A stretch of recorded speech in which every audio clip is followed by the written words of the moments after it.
Welcome to the 700 Club Canada. We're getting closer to Christmas, and today we've got an interesting segment about a Christmas tradition that comes with a kiss.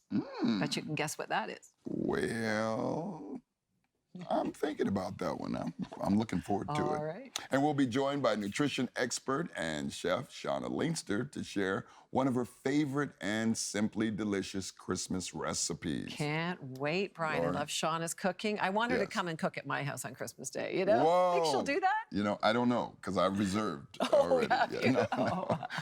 What's one of your favorite recipes that you...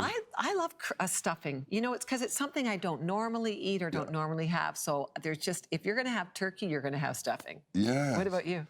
You know, I've actually been creating like harvest bowls. Oh, you know, yeah, and right. especially with the, you know, change in, I don't eat as much as I used to. Oh, you know, okay, right? okay. So now, you know, putting the kale and also the quinoa and also the harvest vegetables that we have during the season with turkey and the turkey breast. And I usually do the smoked turkey breast as well. So that's sounds become a tradition. delicious.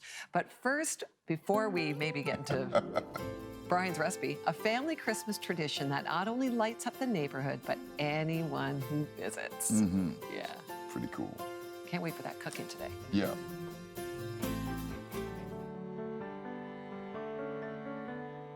Tucked away in the outskirts of Chesapeake, Virginia, is a Christmas show you can't miss. The Holt Family Lights. We literally will have people that come down the street every night with their kids, and they do not miss a night.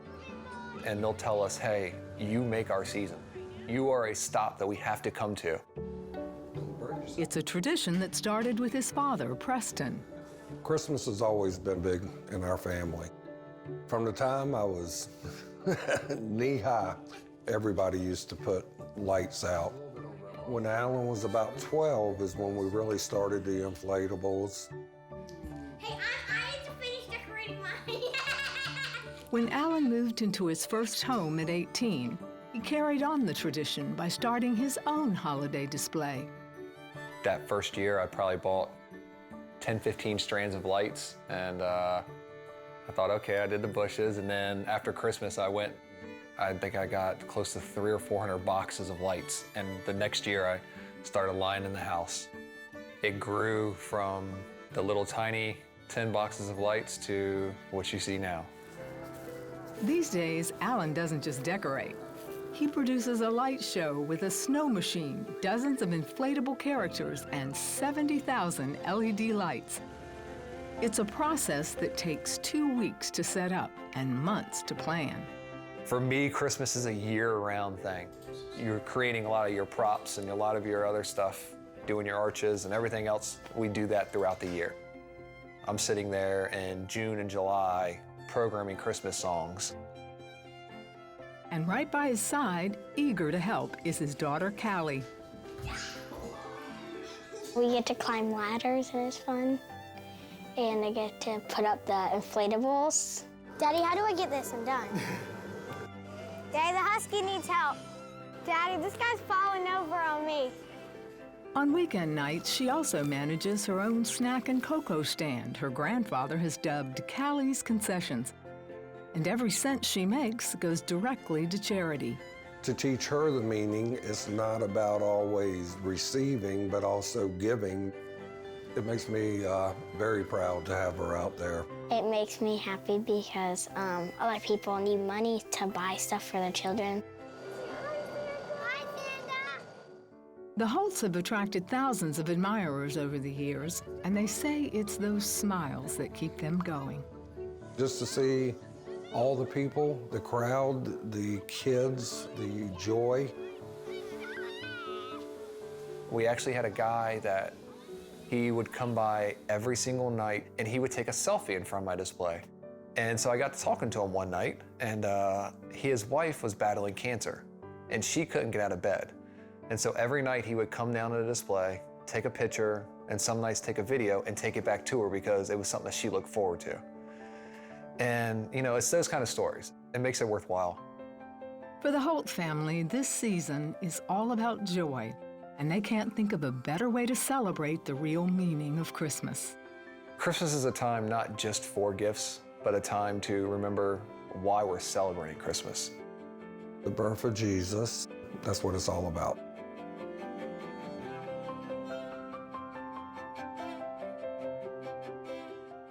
I love that. And you know, it really brought a smile to my face, but also a tear to my eye. You know, when Callie's concession and she's giving away and helping now those that are less fortunate at this time. And Preston said it best, it's all about Christ. He says, the birth of Jesus, that's what it's all about. You know, I had a dear friend, he's gone to be with the Lord, Armando David Vaca.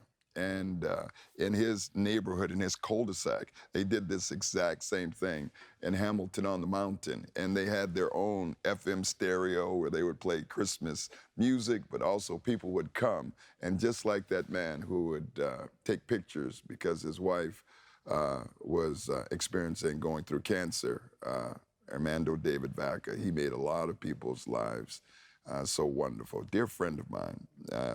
And I wonder at this time of the year if you're missing people as well. You know, when you see those lights, remember, death can't kill what will not die. And Jesus is the reason. It's all about Jesus. And when we're with him, hey, we will see our loved ones again. Wow. It just brought a whole lot of thought back to my mind. Now, have you ever wondered why you stood under the mistletoe waiting for a kiss? Here's the reason.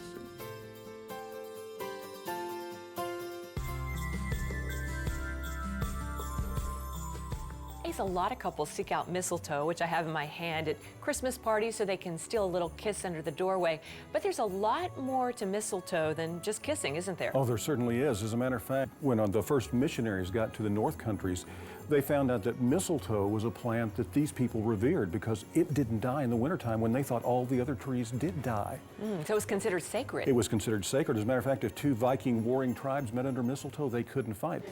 They actually had to find a reason to seek peace. It was the plant of peace. So the early missionaries took advantage of that, and they transformed it when they transformed these people's life through faith in Jesus Christ. The mistletoe plant at that particular point became the plant that represented a faith that wouldn't die even in the bleakest, harshest times of winter. Ace, how did it become the kissing plant? That is one of the most interesting parts of it, because the Vikings and the Druid thought this plant was so powerful that they had their bride and grooms marry underneath it to remind them that if they kept Christ in their life, like this mistletoe plant, it would be sustained even during their darkest, bleakest days of winter. Hence, what happens at the end of the time when a marriage ceremony takes place? The kiss. The kiss. You may That's kiss the bride. why it became the kissing plant. But it's better known in old circles as the plant that stood for the Prince of Peace. We love to hear from our viewers, like Betty from Ontario, who said, "Thank you for allowing God to work through you and your broadcast. My faith always gets stirred up with the information and stories you share." Wow, we love to hear that, don't we, Brian? What about you? Has this program grown your faith? Do you find encouragement and hope when you watch? If so, consider being a partner with us. We can't do this without the generous donations of people just like you. All gifts are issued a charitable tax receipt, but greater than that, your gift will make a difference in bringing someone to Christ or growing someone's faith. We need your best gift, whether it's $20 a month or $250 a month or a generous one-time gift. So call today or give online and join us. Together, we're committed to sharing the good news of Jesus.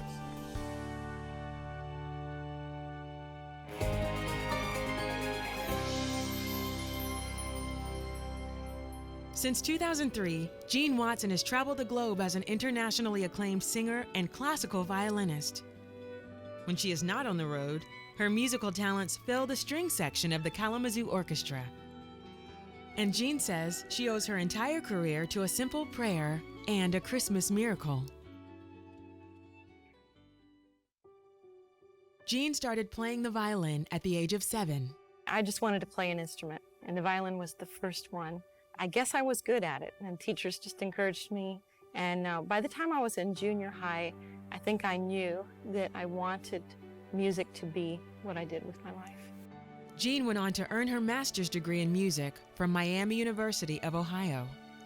But later, she decided to hang up her bow and strings to start a family. I met a man and fell in love, and decided to get married, and that was a wonderful time, and had children, had 4 beautiful kids, and there was a lot of joy in that. There was no regret, you know, that raising the children was the most important thing for me and family. But there was always a place in my heart that maybe was a little bit unfulfilled or sad.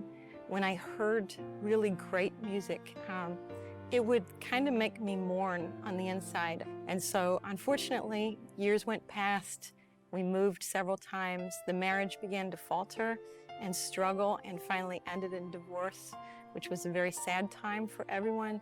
And so my heart went from a place of focusing on children and family and being content where I was to just a place of devastation and hopelessness, and feeling like I had really left the path that God had called me to, and maybe I'd missed my destiny. After the divorce, Jean fell into a deep depression. I was living alone with the children during that time, and we really struggled financially. I had never had a full-time job in my life. I didn't have any job skills besides playing the violin.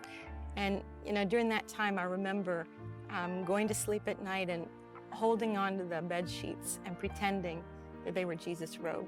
You know, just hanging onto him for dear life, just feeling like if I didn't have him, I wouldn't survive. It was that kind of hopelessness.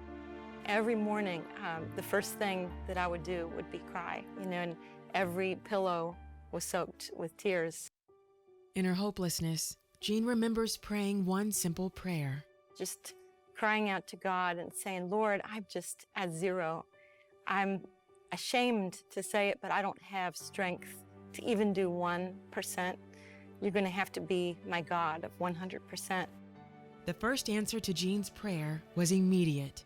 After I prayed the prayer, the phone rang, and there was a voice on the other end, and he said, is this Jean Watson? And I said, yes. And he said, is this Jean Watson that plays the violin? And I am thinking, how does anybody know I play the violin? I haven't played the violin for a long time.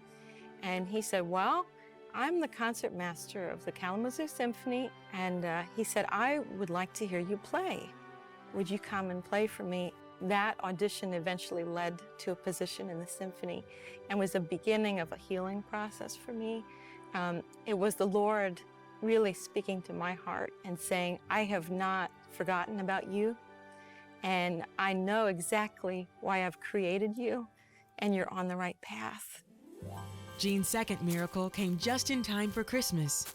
I was living in a rented house with my children, and my landlord came and brought us a Christmas tree that year. And he walked in the house, and I had made a recording of myself singing some Christmas carols for a friend as a gift.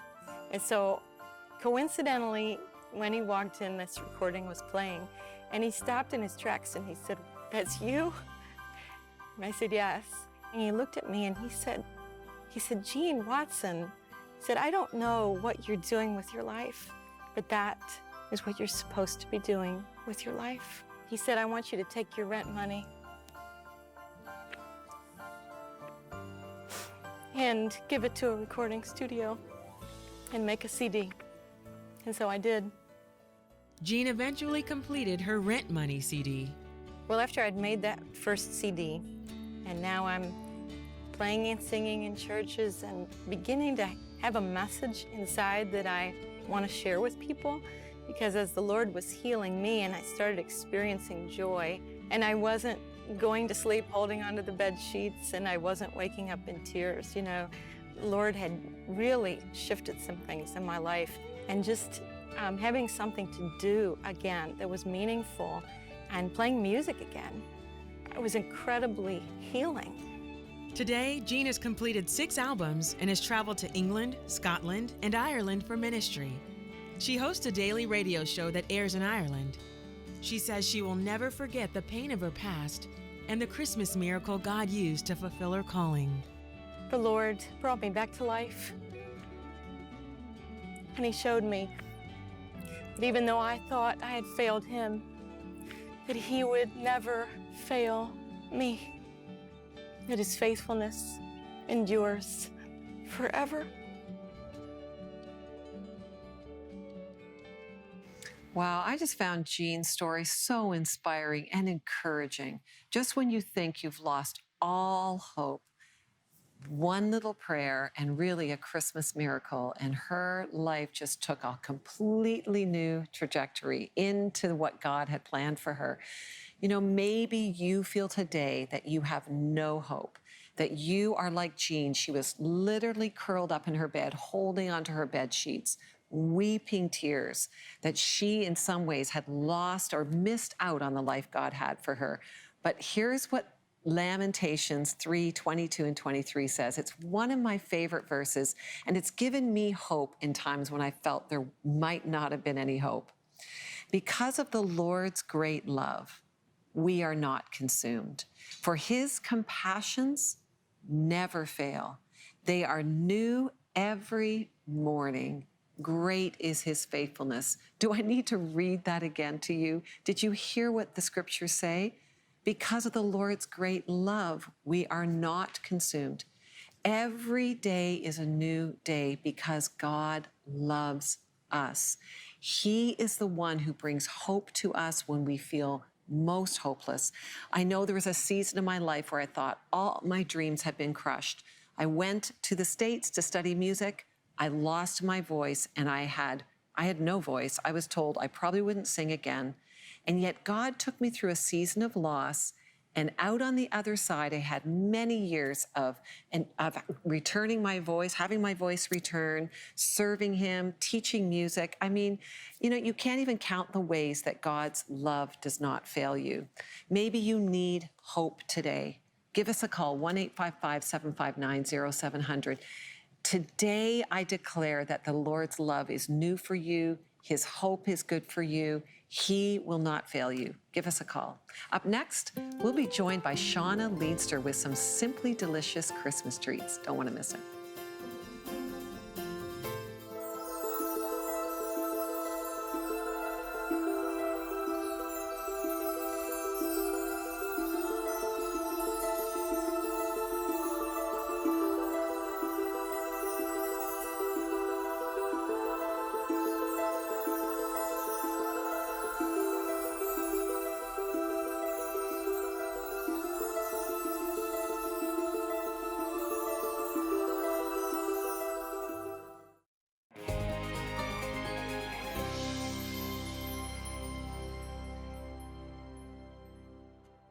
Welcome back. Well, just for the holidays, we brought in our favorite chef, Shauna Leidster, Canada's master chef, and moving along. You know, it's so good to see you. You know, when we start thinking about this time of the year, it's always, I guess, a bit of an angst that we all have as how do we make a meal, but at the same time, present it, make it look good, make it taste good, and at the same time, everyone has a good time. What do you have for us? Because you've got some pretty cool things that you always like to make. So I want to showcase a really simple appetizer, something that will, you know, it's not going to fill you, so you don't want to miss out on the main event, of course. Okay. This is a roasted red pepper skewer with rosemary sheep feta. Ooh. So it's a little bit of a play on the classic, you know, cherry tomato, bocconcini, and basil, with a bit of olive oil and balsamic that we're going to finish with it as well. I chose sheep feta because of the health benefits. It's a lot easier to digest than cow's dairy, and it actually has twice as much calcium and protein than cow's dairy. So it's a really great alternative. Well, that's pretty cool because I'm a little bit lactose tolerant myself, and so a lot of times I shy away from these things, but this actually gives us an opportunity. Now how do we do this, and how do we make this? It looks like it's simple, but I know that it's not quite that simple. It actually is really simple, I promise. Anybody can do this. So the hardest part is roasting the red peppers. Roasting the red peppers. Yeah, all you do, so turn your broiler on high, pop the peppers on a parchment sheet paper, let them sit on the broiler, turn them every minute or so, about 4 minutes total. 1 minute per side, but watch them. That's not the time to walk away and worry about something else. You gotta stay Watch engaged. them, yes. Once they start to blister and turn a little brown, put them in a bowl, cover it with saran wrap, and you're just gonna let it steam out. And let that sit for about 5 minutes. Then you start peeling off the skin. It peels off that. I'm salivating right now. I mean, I'm sorry, you know, confession's good for the soul, but bad for the reputation right now. I'm just, you know, when you're talking about this, it is very simple, but it also is a great, healthy starter to allow us to not necessarily put on the fat suit while we're getting ready for Christmas, You don't want to right? be stuffed before you actually get to your entree. Yeah. Yeah, exactly. And with the feta as well, I wanted to mention, you're going to cube the feta and roll it into diced up rosemary. Okay. So it has a, you're just going almost like you're breading the cheese essentially with a little bit of the rosemary. And then you wrap the red pepper around it, put the skewer on top, and that's it. Drizzle with the olive oil and the balsamic. Now, you do this, this is what you do as a professional chef, and you spend a lot of time in this. But for the amateur, what do we have to understand? Where do we actually go to get the ingredients? Is this just in your Freshco, or is it in your Loblaws, or is it Longo's? Any regular grocery store, exactly. The hardest ingredient that you might find is the sheep feta. You just have to read the ingredients, because typically feta comes from sheep traditionally anyways. So just read the label that it actually says coming from sheep, and that's it. You got your rosemary, your red pepper, olive oil, and balsamic. So this is some extra virgin olive oil. Yeah. I'm just going to lightly drizzle. Oh, you can do a little heavier. A little more. It's healthy fat, so it's good, right? You can't have too much. That's right. And this is some good quality balsamic vinegar. You want to make sure it's good quality, because if it's the cheaper kind, it's going to be too acidic. This gives a nice I love sweetness that. to it. Yeah, that really looks good. That bounces nice. And what kind of balsamic is that? Because I got to make sure that I get this down. That is a Modena from Modena. Italy. May I serve you? Ooh, yes, please. Here you are. Oh, just one? Start with one. All right, here we go. Let's go in together. I'm going hard this right. time. Hey, bon appetit. Cheers. Yeah. Well, you know what, Shauna? I feel like I'm having a little bit of bon appetit in my mouth, and this is just simply delicious. And we've got some recipes here, and you can get that if you just call us, or 1-855-759-0700, or our website. I'm talking with my mouth full, but it is so amazing. I got flavors going on. We'll be right back. If you'd like these recipes to share with your friends and family this Christmas, visit 700club.ca to download your copy, or give us a call at 1-855-759-0700.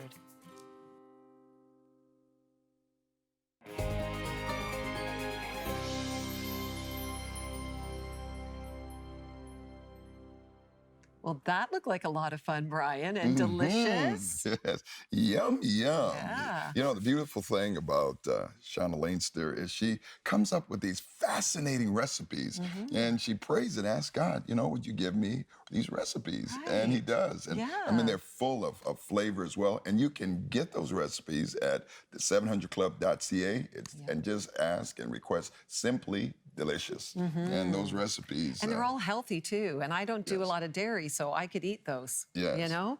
I just love her creativity. You will quite enjoy it. Yeah. And thank you again for your prayer request and sending in. We asked you to send in for the Tree of Hope, your prayer request, and you responded with a lot of zeal. So thank you for that as well. We're excited about that. We're praying for all of those, but we're also placing them on the tree. So it's such a cool opportunity. Yeah, and we have some praise reports that we'd love to hear from you. And Lorena said, God answered my prayer. After 2 years to work abroad and teach English, she's celebrating God's perfect timing. Wow, Isn't that awesome? That is awesome, yeah. And Yvonne, she called and she said, I called the prayer lines asking for prayer for my son who is going for a job interview. And praise God, praise Jesus, my son. He got the job with a 2-year contract. Psh, Awesome. Go God. Pick up the phone, call our prayer lines. Yes. Yes, because God is good. Well, you know what? It's been a beautiful day. Let me remind you of a psalm from Psalm 37. It says, trust in the Lord, do good, dwell in the land, and enjoy safe pasture. Take delight in the Lord, and he will give you the desire of your heart. Well, we've got another treat for you as well. Christmas treat, and that is Reborn with Silent Night. Enjoy. God bless.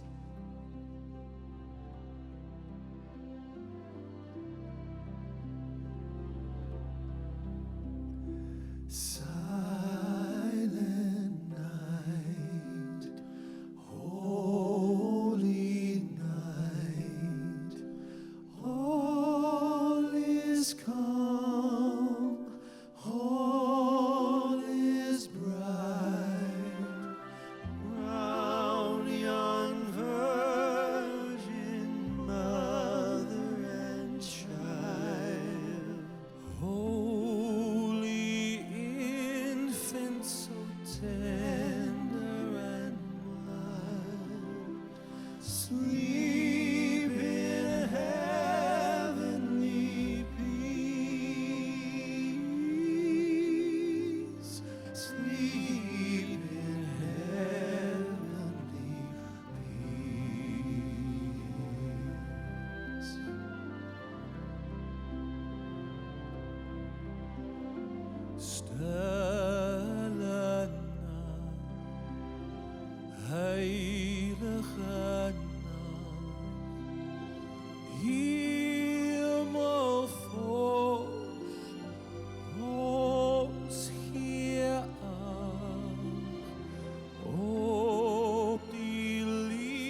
kinders het dit die eerste gehoor.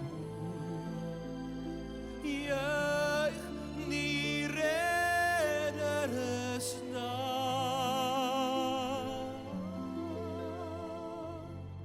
Juich, my redder is daar.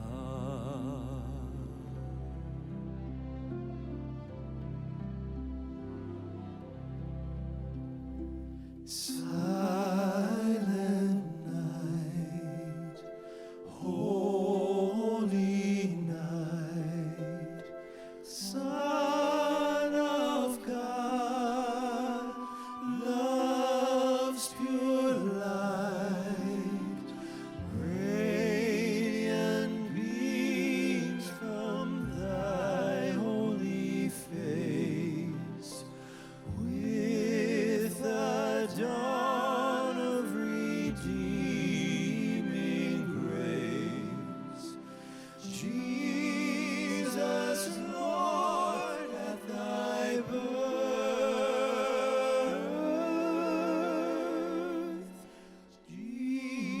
Jesus, Lord, at thy birth.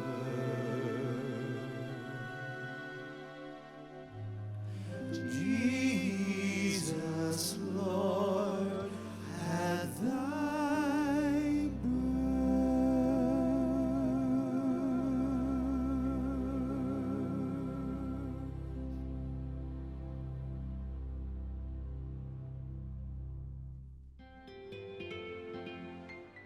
To contact us, phone 1-855-759-0700. You can email us at cba@700club.ca. You can now like us on Facebook and follow us on Twitter or Instagram.